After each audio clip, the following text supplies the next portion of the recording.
Hi guys! Hi, we are going to be talking skincare today and Emma's going to help me because, We've been chatting recently about skincare. Tanya was asking me what you can mix together, what's best to use in the morning, what's best to use in the evening, what to focus on for certain skin issues, and that is things I get loads of questions about, so I thought we'd go through her skincare and chat about it as we go. And this is my dream come true because I have just been so lost recently, but also loving skincare. So really excited by skincare. Yeah. Oh my God, I feel like my skin is It looks really good. It's feeling and looking like the best, and I'm doing the most to it I've ever done. We've been talking about doing this video for months, and we did an overnight stay together on a press trip together, and I said, please can you come and just give me kind of like a rota and say on a Monday use your retinol, on a Tuesday use this. And what's step one of skincare? I mean, like, cleansing step one, but if there was only one thing to do, I would, like, as a product, would be SPF. Because it's so important. Even though I know the sun's only just come out in London, but even in winter, we're not worried about burning in terms of SPF. It's more the UVA rays, which is aging. So like if you've got pigmentation, anything like that, and that's just going to break down collagen. So it's much easier to prevent than to correct. So I always try and protect the skin loads. And then like the main kind of way I see skincare is you want to be protecting it in the day. So that's from, especially again, if we're in London, like pollution, tiny pollution particles that are even smaller than our pores, which makes you feel so gross. Oh. Then you're like, that's why you want your antioxidants like vitamin C, niacinamide in the morning, and your SPF. And then at night you want to be nourishing it and repairing it as like the kind of ways to think of each routine, what you want, like the main goal for it to be basically. And I'd never heard, I just have to say for you guys, I'd never heard of niacinamide until Emma was just in my bathroom and was like, oh, a niacinamide. And I was like, I don't know what that is. I literally don't know what I'm putting on my face. It will all be explained, I promise. Cleanser wise, what do you tend to use? I love, this is my old school. I've been using this for about 8 years or something. Yeah. Have you ever used it? Do you know what? I think I used it years ago, but I haven't used it for a while. Is it a good one? I love it because you can use it on your eyes. And all of those balmy cleansers. I have do you know, what's the brand called? Is it Borean or something? Borean, yeah. Yes, I love their balmy cleanser. Like the balm to oil kind of thing. But I don't use anything like that, or the Clinique Take the Day off. I don't use on my eyes because it makes them feel sticky the next day. Yeah. So I love, this is Philosophy Purity, as you can see. So that's really nice loved. For taking off makeup and everything like that. Yeah, everything. So this is what I use at the end of the day. So today, for example, I have full makeup on. I'll get into the bath tonight and I'll use this. I might use a balm after. Yeah. Because I saw you say in one of your videos, I'm sure it was you said that you have to double cleanse, but also if you don't use a balm, it doesn't get you fully clean. It's more something with, so that's got oils in, I can see on the front. So you want something with oil, because if you think of a glass, so basically the reason you want an oil to take off your SPF and makeup is because most SPF and makeup is oil based. Right. So if you're just using water-based things to take something oily off, then it probably won't take it off properly. If you think of like putting a few drops of oil into water, it wouldn't mix. So you want to like attract the oil on your skin already, and as well if you have oily skin like I do, you want something oily to take it off basically. So that's why double cleansing can be great. That makes perfect sense. Yeah. I do double cleanse with this, or if I'm feeling like, oh, skincare night, then I'll use that, and then I'll use like an oily, balmy. Do you have like a flannel? I always use a flannel. Yeah, that's really key. I have to. Yeah. I feel like my makeup would not, like if I stay in an Airbnb and forget to pack a flannel and they don't have them, I always feel so sad because I'm like, sometimes I just get a towel. And then my boyfriend would be like, why is there a massive bath towel like soaking wet on the floor? And I was like, I had to clean my face with it. It's my giant flannel. I like the Skin and Me one. I like the Origins one. And other balmy ones I've mentioned. But that's my kind of go-to. The easiest way to think about it, if you're like wondering what cleansers are best to use, is the reason it's good to double cleanse in the evening is because you've got the SPF on. So think of the first cleanse as taking your SPF makeup off your skin, and then the second cleanse is cleansing the skin cells themselves. So like that's why there's like two. So normally start with the kind of more oil-based one and then go to like a milk or gel. But if you just want to do it twice with the same one, that's fine, and make sure you're using a flannel. And then in the morning, depending on what skin type you have, again, like I said, I've got oily skin, so I need to cleanse my skin in the morning because I get oily. I get really oily overnight, especially because since using kind of like, we'll go into it, we're talking about retinol, I do wake up and I'm really quite shiny, and I can always feel product on top of my skin. Well, the thing that's actually really nice to do if you use, so retinol, lots of people think of it as an exfoliant, but it's actually not an exfoliant, it's vitamin A.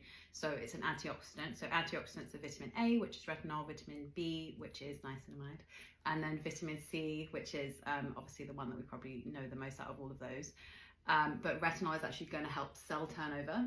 So normally exfoliants are classed as things that like break down all the kind of glue that keeps our dead skin cells together, whereas exfoliation is kind of like a byproduct of cell turnover that retinol creates. So technically not, but it's great to then exfoliate in the morning if you want, because all those fresh cells will then be under a layer. So then if you want to use something like a kind of, if you use those like powdery, like that Dermalogica one. Oh, I just got the Dermalogica one. I have it upstairs. Amazing. So use that in the morning after retinol, because then you'll get rid of all those dead skin cells and then show your fresh skin cells that the retinol has kind of helped produce. Right. Part of me is like, should I be taking notes?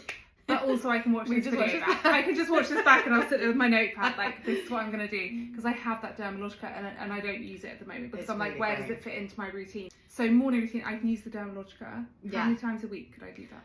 If you're not, I mean, depending, unless you have sensitive skin, but again, I have really sensitive skin and it's so gentle, that one, because it's like, it's not like thick bits, it's just the powderiness.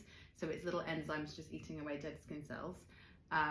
Very gentle. You could do it daily, but again, if you find it's too much, like do it 2-3 times, but it's not going to like overdo it in that sense. It's really gentle. It a cleanser, so I do that instead of my morning cleanse? Or they don't class it as a cleanser, but I do. Okay, good to know. Unofficial. Could we use all 3 of these every Monday? You could, every day, but you don't need to. So one question I get a lot is, how do you mix vitamin C and niacinamide?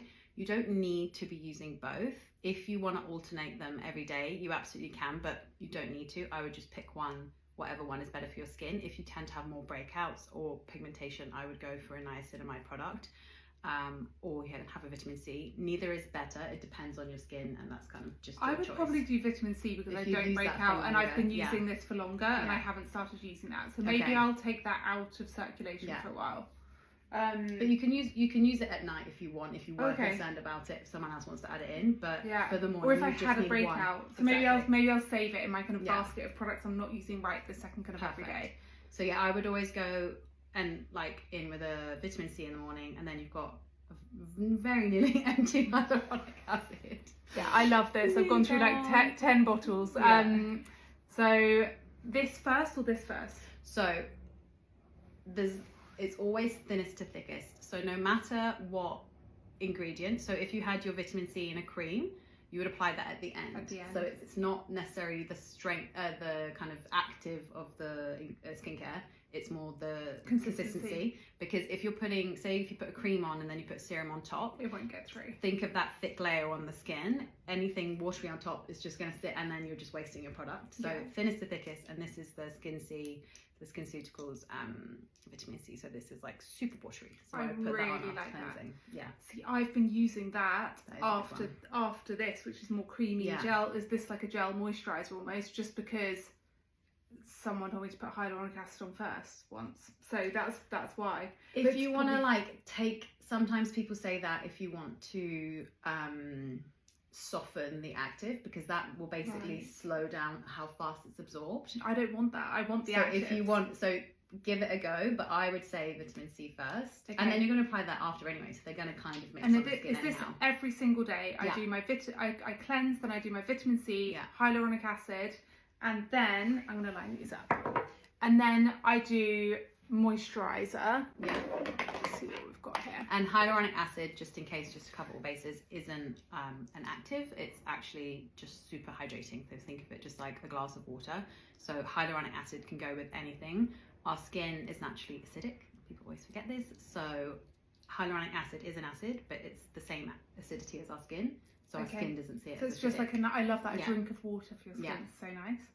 I'm not loyal to any particular moisturizer. I love so many different ones. It's kind of, if I've run out of one, I've bought another one. If I've been sent one and things like that, I'll just use whatever. But this, at the moment, I am loving. This is the Origins Mega Mushroom Relief and Resilience. Have you ever used the essence of that? No. Oh my god. Smell this. It's so good. Really, it's like a serum. It's so calming. It's so good for the skin, and that's a really nice thing to use This in the is day really because nice. it's going to just like help calm the skin as well, which is I lovely. find this really, Yeah. really calming, and I love the smell of it. I used to use this when I first got into kind of proper beauty products. It's so such a classic. I'm loving using this at the moment. Yeah. But the issues that I have with it is there's no SPF in it. Okay. Want something where you don't have to put moisturizer and then SPF. Mm. Okay, so you just want like either an SPF that's like basically a moisturizer texture, Yeah. or like a moisturizer with something in. Yeah. The issue sometimes with moisturizers that have a bit of SPF in is that it's not that much, because obviously Right. that does give it that consistency. So either I would use both, or I can suggest to use some like good SPFs that are like Okay. more creamy feel than like kind of that kind of. Do you have a Do you mean like favourite a off the top liquidy? of your head? Oh gosh, I mean, I love at the moment what am I using? Have you ever used the ultraviolet ones? Are they in They're blue like packaging? blue with like kind of colourful Yeah. lids. Yeah, they're really nice because Could they I feel use creamy. that as a moisturiser? Yeah. Okay. You don't have to use. You can use both, And then just use this at night. yeah, there you go. At the moment, I'm loving it on a no makeup day. This is Sarah Oh, Chapman yeah. SPF 50. It says perfecting tint. Is that tinted? Yeah, I was gonna say. Yeah, so Nice, if I okay. have no makeup on, it honestly just takes away a bit of my like redness or yeah, whatever. yeah, and then get the protection. Or Nice. this is the Emma Hardy Protect and Prime. Feel the texture of that, because I wonder because if they all have my initials on, so Oh, it makes yeah. me feel like Like a I've got, like, superstar. personalised. I haven't um, tried the texture of this though. could that be just, I have used this just on its own, it's fine. I just worry that is that enough for my skin is more what I'm worried Would about. you have, because your skin then feels dry, you mean? No, it feels fine with this. I just worry Yeah. that I'm doing the wrong thing. No, that's fine. You don't have to use, if you're getting your actives from like your serums before, you don't then have to use a moisturizer as well, like if you're just using like a simple That smells moisturizer. good. So yeah, that one, yeah, it's really nice. I think maybe just use this one then. Okay. Nighttime is the trickiest time of day It's the because funnest time to I day. feel so overwhelmed Yeah. by evening skincare. It seems overwhelming, but I think one of the main things to remember is that you don't need to be using every single ingredient out there. I think lots of questions that I get is like, how am I going to fit in this, this, and this, and this in a week? Like, I would choose one antioxidant for the morning. So I'd say vitamin C or niacinamide, and then choose maybe 2 types of exfoliants or actives for the evenings that you can do every other night. And then the rest is the same. Like, it doesn't need to Okay. be like a, you know, like a kind of chemistry lesson every night. Okay. Like, Okay. It can Well, be, but it doesn't have to. I've picked out Yeah. 2 products that I'd like to know how to use and if I Sure. should be fitting them in, Yeah. and 2 that I feel have made a huge difference to my skin in the last 6 months. Sure. So these 2, this is a Medicate little retinol. I've been using this now for probably about 5 months or something, Okay. and I've been using it twice a week. Nice. Okay. And when And I that's use the it only the next, retinol you use? yes, Yeah. Okay, great. and when I wake up the next morning, I think, God, my skin looks good. Yeah. Yeah. And that's what's great about retinol, but then that glowiness is often what then makes people go like, maybe I'll use it every night. And you don't need it every night. Okay. Some retinols you can use these days that they've made very low dose that you can use nightly if you Like the just new want. Elizabeth Arden one that I Exactly. have got upstairs. And Kiehl's have got that microdose one. Like, it's just, if you want to just be like, I'm just using the same thing every night, I totally get it. Then get one of those kind of lower ones. Okay. But otherwise, it's just, because for me, retinol I use like as and when. I don't have like a set amount of time, because like depending on my cycle, like I use it actually more as a kind of like spot preventer Mhm. than like an Oh, anti-aging really? thing. Because that was what retinol was originally developed for. Really? Was acne. And then they realized like, oh my God, because of cell turnover. And then That's they were so like, oh my God, interesting. this is great for wrinkles. Okay. So you can use it, yeah, if you're like using it twice now, maybe in a year you'll be like, oh, use it 3 times, like if your skin. Do you think twice is enough? So Yeah. if I use it kind of on a Monday and Thursday evening? Perfect, yeah. And retinol is really nice because it's going to give you that immediate glow, like you said, and it's just got so many benefits. Like, you're Yeah. basically keeping your cell turnover slows as we age, so it's just basically keeping it faster how it was when we were younger, Yeah. which is why it's great for anti-aging. Fab. Yeah. And then, so say on a Monday, I've double cleansed Yeah. and I've used my retinol. Or do I use my hyaluronic acid before or after that retinol? So this retinol is an oil, so I would use that basically After. at the end. So Okay. I would go cleanse, then like a mist if you use one, any serums, then oil, then cream. Okay, do I need any other serums other than hyaluronic acid under the retinol? Not if you're using retinol. And do I need a moisturiser? Could I, because what I've been using You is can. using my Mega Mushroom Perfect. after the moisturiser, after the retinol. Perfect. So if there was going to be any irritation, I don't think there would be from that one. Yeah. That would just help calm Sometimes it I as get well. a slight itchiness. That can sometimes literally just be actives like eating away. Eating my wrinkles. Yeah, exactly. And then this, All Skin Med. Do you know yeah. that brand? I don't think I've tried that brand. It looks like quite a like one